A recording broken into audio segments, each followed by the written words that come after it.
సిద్దిపేట జిల్లా హుస్నాబాద్ నియోజకవర్గంలో పోతారంలో జిల్లా గ్రామీణ అభివృద్ధి సంస్థ సెర్ఫ్ ఆధ్వర్యంలో వరి ధాన్యం కొనుగోలు కేంద్రాన్ని ప్రారంభించారు మంత్రి పొన్నం ప్రభాకర్. అనంతరం వరి ధాన్యం తేమ శాతాన్ని పరిశీలించారు. ఈ సందర్భంగా మాట్లాడుతూ సిద్దిపేట జిల్లాలో మొదటి వడ్ల కొనుగోలు కేంద్రాన్ని పోతారంలో ప్రారంభించుకున్నామని అన్నారు.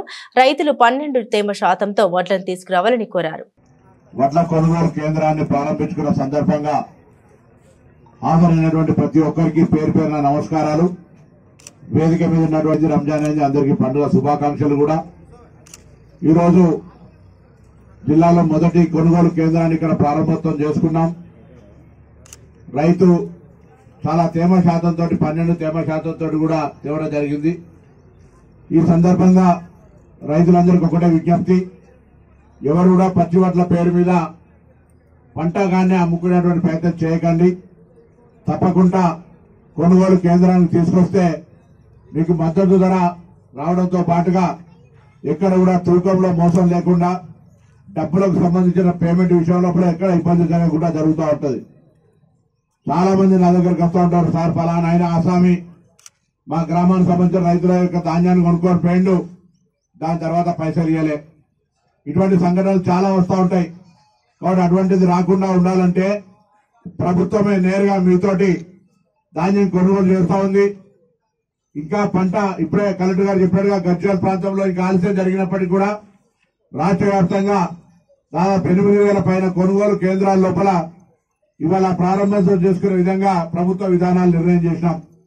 కొన్ని జాగాల పంట రాకపోతే ఆలస్యం అయితే ఉండొచ్చు కొనుగోలు కేంద్రాల ప్రారంభం, కానీ ప్రభుత్వ విధానం మాత్రం ఏప్రిల్ 1 నుంచి రాష్ట్ర వ్యాప్తంగా వరి పండించిన ధాన్యాన్ని కొనుగోలు చేయడానికి ప్రభుత్వం సిద్ధంగా ఉంది అని కొనుగోలు కేంద్రాలను ప్రారంభోత్సవం చేసుకుంటా ఉన్నాం.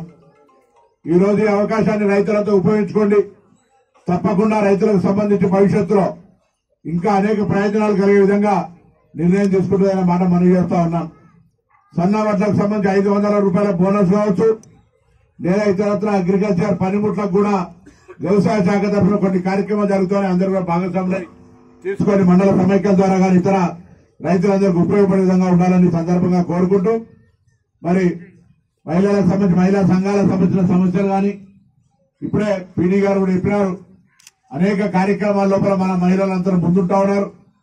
భవిష్యత్తులో ఇప్పుడే ప్రభుత్వం కూడా మహిళా సంఘాల ద్వారా సోలార్ ప్లాంట్ కానీ ఇతరత్ర ఉపాధి అవకాశాలు మెరుగుపడే అనేక పథకాలు తీసుకొస్తా ఉంది.